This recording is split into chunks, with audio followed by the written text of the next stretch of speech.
Elles sont une centaine d'entreprises créées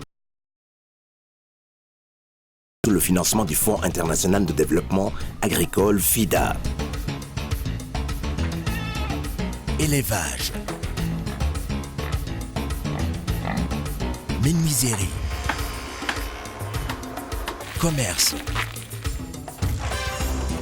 agriculture, transformation agroalimentaire. Tous des métiers qui leur procurent un revenu.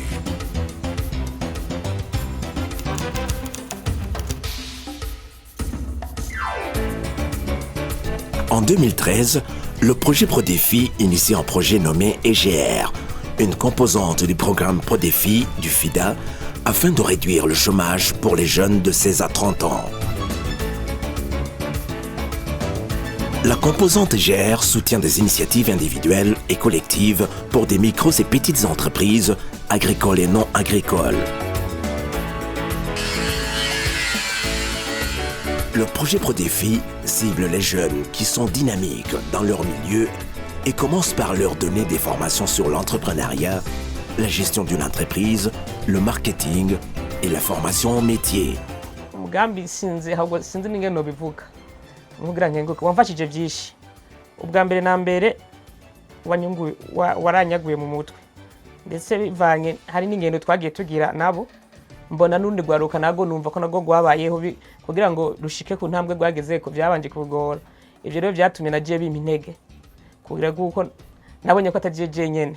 Uretse n'icyo inyuma y'urugendo hari inyigisho nyinshi amaformation nagiye formation kuri nuzenya kuri Germe narazize ese ziranamfasha. Germe nize ntuzenye ya trouver l'idée d'entreprise na créer votre propre entreprise. Yose naravyize kandi n'ubu byaramfashije. Umugambi waramfashije kuko maze kubona ingene ngabi imeze nkarabikoresho nari mfise naciye mbanza kukambere kwa ivyihuta bikenewe. Yabaye ngombwa ko nitura EGR ndababwira ko nkeneye photocopieuse kandi nkeneye na appareil photo professionnel. Umugambi warabimpaye barabikoze barabima gusa bambwira ko mbwiza gukontribua 10%. Rero naraje barabima bambwira ko byaguye mu gaciro ko muri miliyoni 10 ko bisabwa ko nanje ntanga umiliyoni kubera nari ndabikeneye cyane ahubwo jewe ahubwo bo bari bantebeje. Ivyangoye rero yatanze kandi bikoresho ndabifise ndi ku kazi. Icyambere maze gukora mu gifadika cyambere ubwa mbere nagenda n'amaguru mugabo Imana yaranteye agateka ndafise akamoto ntemberako n'amatongo namaze kuyagura atari make ndetse n'ivyuma byariyongereye ko nari mfise ko bwa mbere nkitangura nta vyuma mshikana n'umiliyoni nari mfise. Turashimira ProDéfi EGR ku nyigisho baduhaye zo kwitunganiza imikambi.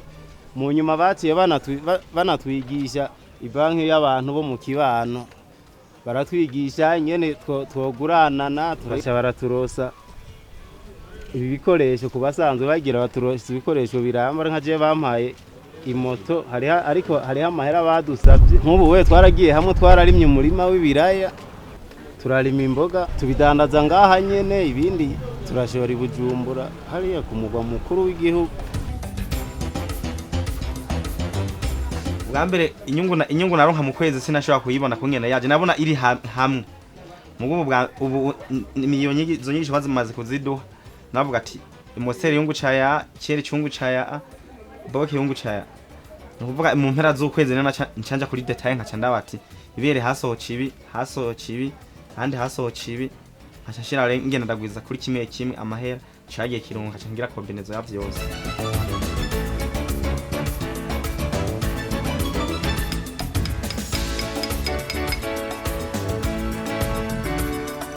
Tukimara Humanité Générale twaciye duronka amahirwe bamwe yo kusimbira mu gihugu cy'u Rwanda no muri Uganda kuvyigayo. Turiga imyuga itandukanye nko gukora izingwa muri ko murabona.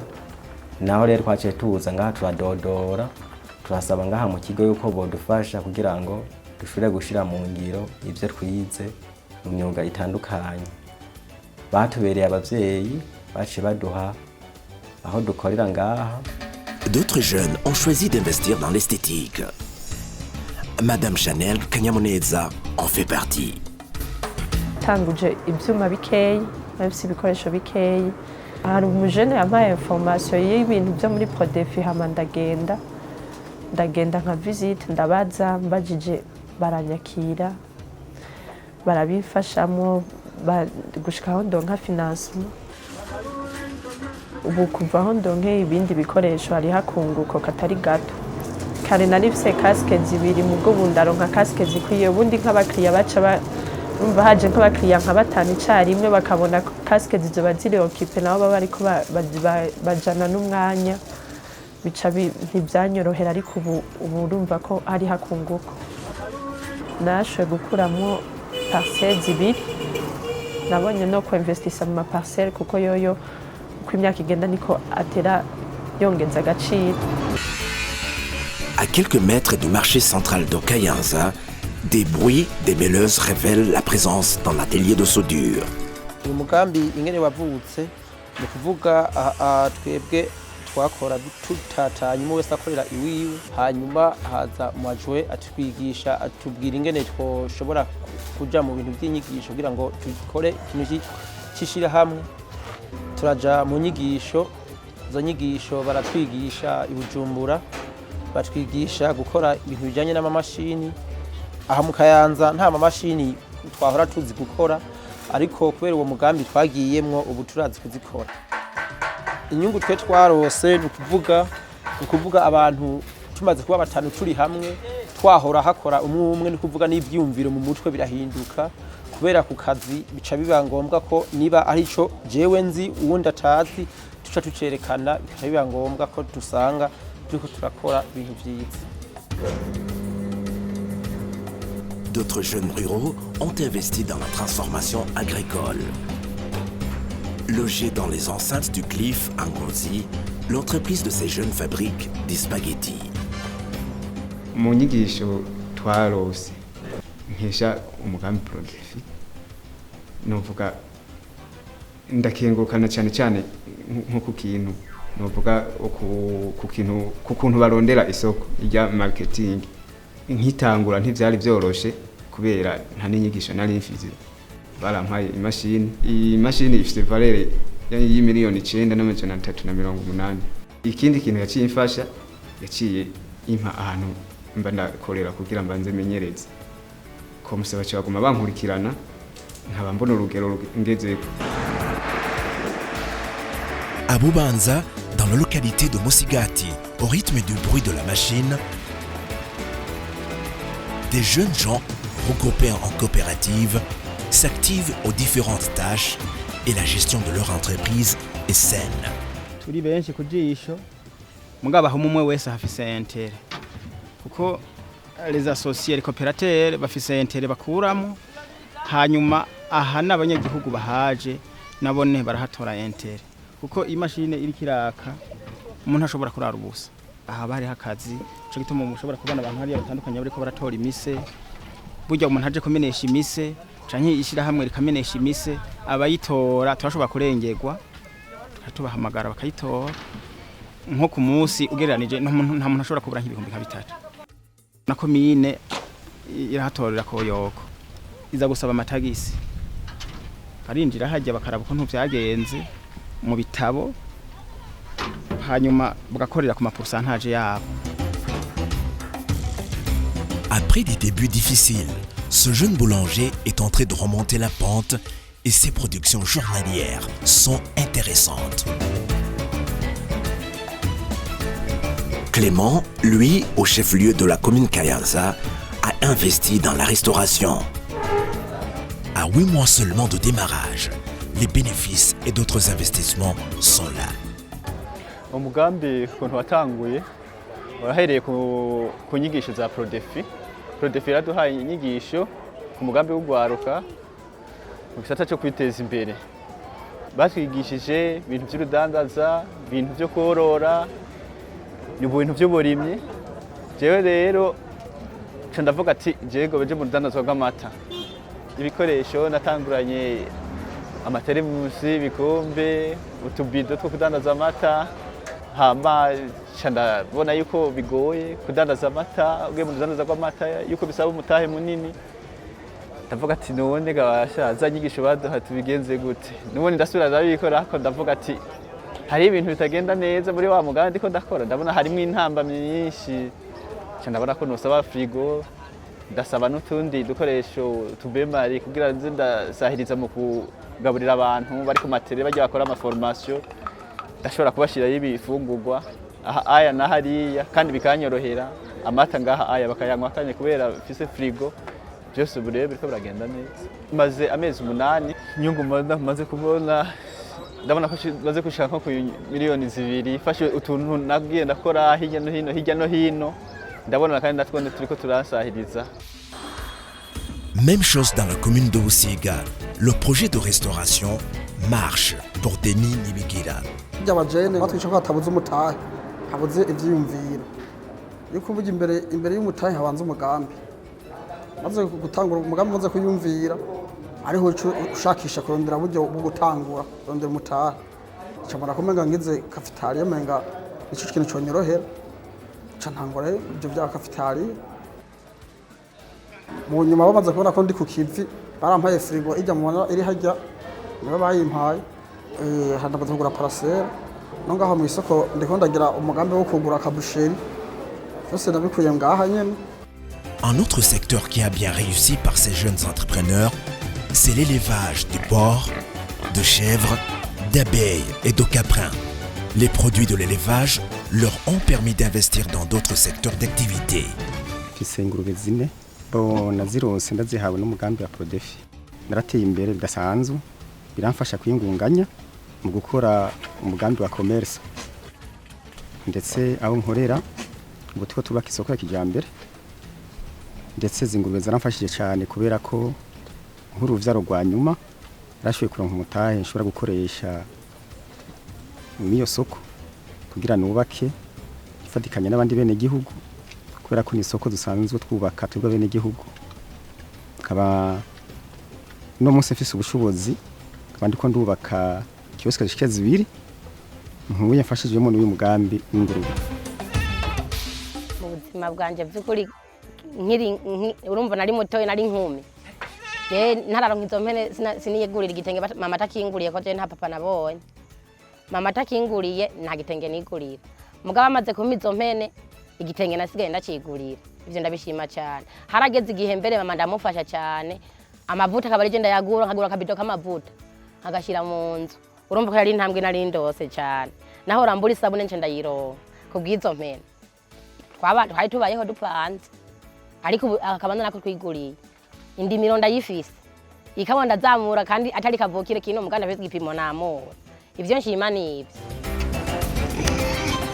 Hari muri 2013 ingurube zari 2 zaravyaye zirarondoka ziragwira ndagurisha amafaranga menshi ndaharura mbona ko menga amara ntacu no yakoza kindi ca nimvira ko umugambi aho igihungwe kumbura abandi badafise cyangura ivyuma bimubona nikuvuga niye ekra byose nikuvuga isare yose aya mazu yose ubona ngaha navumwe ndanagurira n'umudamu imashini ngaho byose ndabikesha Prodefi. À côté de l'élevage, c'est l'agriculture. Les jeunes d'Omanda, constitués en coopérative appelée COJAD, sont en train de prospérer dans la culture du riz. Umugambi w'ugwaruka Prodefi cyo wadufashije baduhaye inyigisho sigisha umugene ngene yotegura umugambi n'ingene yo gushira mu ngiro. Barongeye baratugira isho bita échange d'expérience badutembereza mu zindi ntara kugira turabanda abajene ngene basanzwe bategura imigambi yabo. Duha n'umwankadrere aziraza kuzeragira skive evaluation ivyo tuko turakora. Ico gihe twakora novuga mu kajagari. Imigambi yacu ntitwari dufise ivyo novuga dukorera ko nyezina mvuze nk'akarorero nk'amaregistre tuvuze nk'akarorero by'amafagitire ntabwo twari tuzi ibintu by'amarive de caisse de la banque ntabwo tuzi gukoresha ariko baratwigisha ama module yose yo ngene umwa entrepreneur akora bica biradufasha ngene turaplanifya ibikorwa byacu. Inyungu ku rwego rwa koperative novuga ubwa mbere two kwishima ubwa mbere twatanguye turi minusu ya hegitari ariko ubu turageze kugeza aho turime hegitari 3 ico ni cambere hama higira kabiri ubwa mbere tugitangura twatanguye atanumwe araronka akazi avuga yo bahembwa na koperative ariko bamumejeje kuvuga mwumvise tugeze ku bantu 25 nizo n'inyungu hama gatatu akamashini twatanguriye nk'akamashini gatoya k'imiliyoni 4.5 ngo tumaze kugera ku rugezo rw'imashini 12 bishobikana twarateye imbere ego turakoresha abakozi 10 bakora permana turakoresha n'abandi 15 bakora temporarema tuza turakoresha mu gihe akazi kaba kabaye keshi bishobikana muri twebwe abantu 25 baramaze kuronka akaokipasi. Nous nous rendons dans la province de Kayanza où monsieur Eric Ndouimana a investi dans la culture des champignons. Il vient de déménager dans cette maison plus spacieuse pour accueillir les équipements qui lui permettront de mieux développer son business. Uwo mugambi kugira uvuke ubwa mbere hoho jewe nari nsanzwe mu bumenyi nari mfise nsanzwe ndi umurimyi hanyuma ndagira imana ndabona umuntu umwe akora muri Prodefi turayaga ndamubwira project wanje ndamubwira ivyumviro mfise ndamubwira nico nipfuza gukora hama ico gihe ntivyatevye Prodefi yateguye formation yamaze imisi 10 no kuva muri formation twiga ingene umuntu ashobora gutora iciyumviro ca entreprise hama n'ukuntu ashobora kugera neza entreprise yiwe narakoreye cyane gose ku kintu ca champignon ndatora iciyumviro cyo kurima ibizinu ndanabikorera plan d'affaires gushikaho ntangwa yo gushira mu ngiro uwo mugambi wanje w'ibizinu ndatangura ndakora gushika no munsi murabona aho ngeze iyi nzu nagengeze gufata inzu nini kandi ndayifundayire hamwe ibizinu nyene iyi nayishitse ko kubera mbona inyungu ndiko ndakora mwe ibizinu kandi kubera mbona neza yuko n'igihe noronka le materiel nk'amayegipema arama machine akenerwa Prodefi yarabitwemereye twizera kandi neza yuko ngira vuba bazobishira mu ngiro kugira ngo iyi projet yanje mbandanye ndayikora. Pour ces jeunes dames de Ruhororo en province Kayanza, la formation au métier de couture leur a permis de démarrer avec leurs faibles moyens et les appuis de Prodefi les ont portés au niveau supérieur.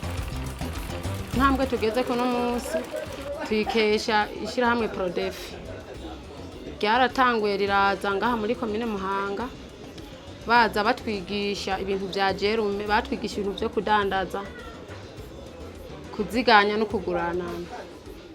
Twebwe rero turi aba badamu ko turi ngaha twaciye dutangurishira hamwe turaziganya turaguranana hanyuma rero mu nyuma baraje baratubaza yuko badufashe mu mugongo yuko twoshobora kuza kwiga umwuga twarakomye amashitsi murakoze cyane baciye bagenda baratwigisha twaramanutse Bujumbura mu mwaka uheze twamaze ukwezi kose baratwigishije kubarira nta kintu na kimwe twari tuzi ariko twavuyeyo dutanguye kugira intambwe tumaze gushika rero kwera kwa kuntu batubwira ati mugiye hamwe niho mushobora kugira ico mwishikanyeko twaciye tuvugana tuti ko twize umwuga tukaba dusanzwe turi ahegeranye ku isoko y'Umuhanga twogira agashirahamwe kacu kokomera tukaza turonka nico tuziganye twaciye twiyunga turi aba badamu duca duhiga ahantu tuza turakorera hamwe kugira twadufaranga two kuza turaziganya no kuguranana tuza turadukura ngaha mu mwuga tutarinze kuza kudusaba imuhira. Kuva ubwo twarashimye cyane turakenguruka kuko aho tumariye kwiga uwo mwuga wo kubarira nta mudamu akiza gusaba itomati muhira nta mudamu akiza gusaba isabune muhira kuko twaje ngaha tukaronka gatenge dukunja n'akarasiyo turakaronka tutarinze kuza kugasaba abagabo bacu.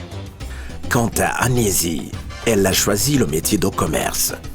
Les formations sur l'entrepreneuriat lui ont ouvert les yeux et lui ont donné plus d'habileté pour réussir. Na bintu byishira hamwe nari yinzi ukungene bimeze.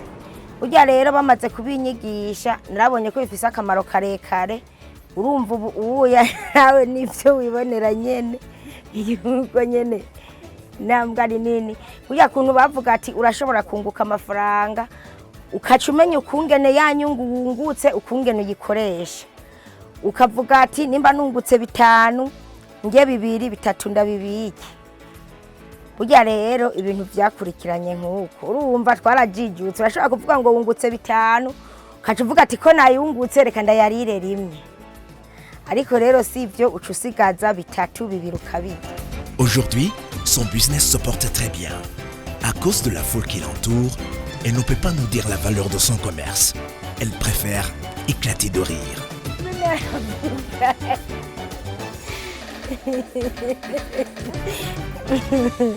Certaines entreprises ont bien prospéré et valent aujourd'hui une petite fortune pour ces jeunes ruraux qui ont commencé avec peu de choses. C'est le cas d'Epitas Habyarimana, menuisier Ndongozi. Le coût de son entreprise avoisine aujourd'hui plus de 70 millions de francs burundais. Pourtant, ses débuts étaient modestes. Bana ko imigambi yaba umuntu akiri mutoyi nta mafaranga bafise kugira imigambi yiwe ayishitse tugeza gusaba ingurane cyangwa akaronka umuntu amufata mu mugongo kuko turishimira ko dufata mu mugongo cyo kitumba barazimpa zivara miliyoni 24 imashini zitatu nizo baciye bampa cyane tanga contribution yiwanje munyuma abankadire bacabandanya bankurikirana nagize n'amahirwe kubera nkoro umwuga wanje wo kubaza muri Prodefi hari ibintu vy'ama equipe bahora bakunda kugira bakarasoma appel d'offre ndagira imana basha barashira muri base de données y'abantu bashaka gukonsulta kugira bahiganirwa mu marché ndamaze gutsindira mu marché menshi cyane gose muri Prodefi izo mbaho zose ziri hajya ni nyungu izo mashini ni nyungu n'imodoka narayiguze ivare miliyoni 15 no kubaka ndiko ndubaka ni parcelle naraguze ivyo bintu kugenda biharure byofata umwanya ni byinshi. Monsieur Jean Bosco a trouvé bon d'investir dans l'agriculture en faisant des pépinières pour légumes et fruits et pour d'autres cultures. Aujourd'hui, il estime son business à une valeur de 100 millions de francs burundais. Umugambi wa pepiniere kungene wanjemwo naritegereje nkuko batwigishije ivyiyumviro kuraba iyo tuja pana kuraba iyo tuva vision imbere zawe nditegereza ati mpora mbona Prodefi igura Fida igura ibintu by'ivyamwa amavoka imikaritusi none ntabwo je yongurira kandi yangurira uca ciyumviro canje kizoba giteye imbere hanyuma nca niyumvira kugira ivyo bintu vya pepiniere niho haza abahanuzi aba batwamako abankaderere baza baraza ati kumengo wogenda gutunganya pepiniere aca nsabira ishashe ntono mbona baravyemeye baca bampa ibiro 50 by'ishashe niho naca mbuganiza ivyamwa ibihumbi 80 by'amatunda amabungo ca mbuganiza ibihumbi 31 mengo n'ijana nayarenga harenga ko dukeye amavoka ca ntunganya ibihumbi 45 ngiye ndagurisha kwizo nini muri Prodefi ntazo bari bafise je naciye ndazigurira nza ndazigura muri wa mwumbati na vya birayi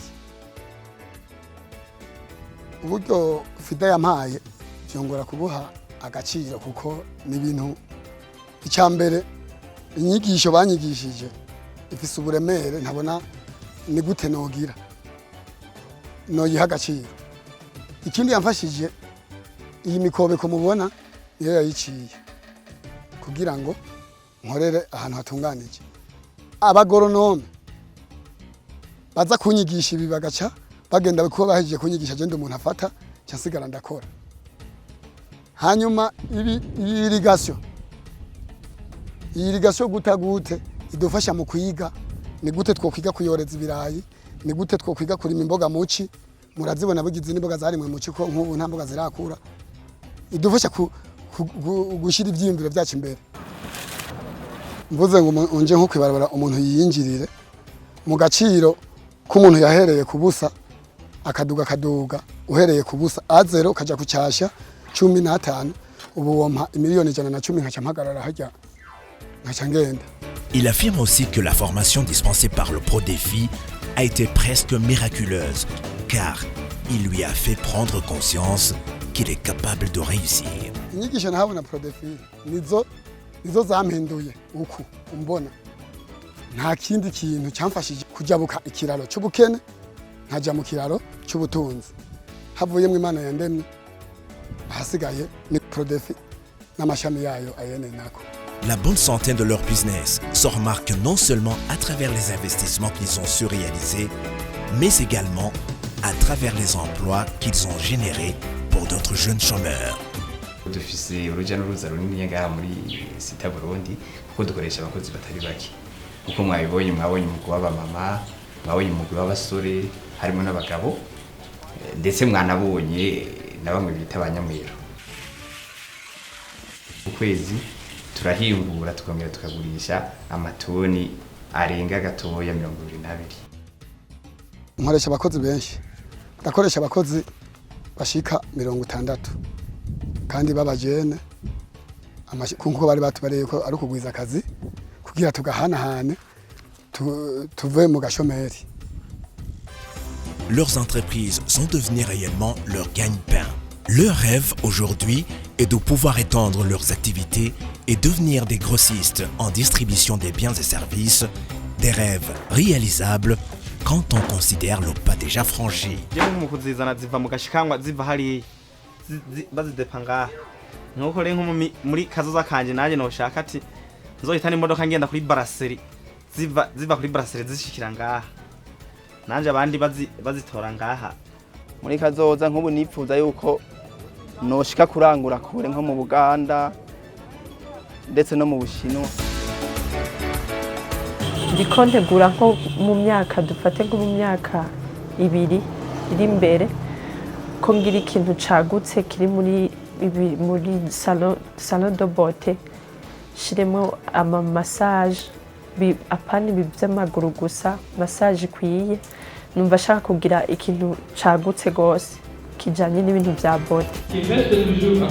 Avec l'appui de Prodéfi et de BBIN, les jeunes entrepreneurs formés et encadrés par Prodéfi se sont mis ensemble afin de constituer un cadre qui leur permettra, avec l'expérience acquise depuis 2013, d'aider d'autres jeunes à démarrer et à réussir leurs entreprises. Umunsi ukomeye ku ba entrepreneur bafashijwe n'umugambi Prodéfi EGR kuva mu mwaka wa 2013 baratanguye kutwankadra bafashanije n'umupartenaire wabo BBN baratwigisha entrepreneuria baratwigisha amavore ya agribusiness umwe wese arashobora kuja muri secteur imwenteresa. Ivyo rero nivyo vyatumye no munsi dukora runo rubanza ati nuruhe n'umunsi wo kugurura incubateur des jeunes entrepreneurs yitwa Youth Agribusiness Incubator. Twayikoze tumaze kubona twarateye imbere turaja hamwe twese aba jeune entrepreneur twabaye formé na encadré muri ya projet ya Prodéfi EGR bafatakanye na BBN. Turumvira duti ko batwigije turi benshi muga hareyishije bake twe twareyishije twatubona twateye imbere cyane uno munsi turaba patrogene tutaba tucirukira ubuzi kubera iki tutoja gufasha abandi bajene nabo ngo bagire nkaha natwe tugeze. Aujourd'hui, quand on analyse les résultats de ces jeunes entrepreneurs, on a une forte sensation que rien ne peut plus les arrêter.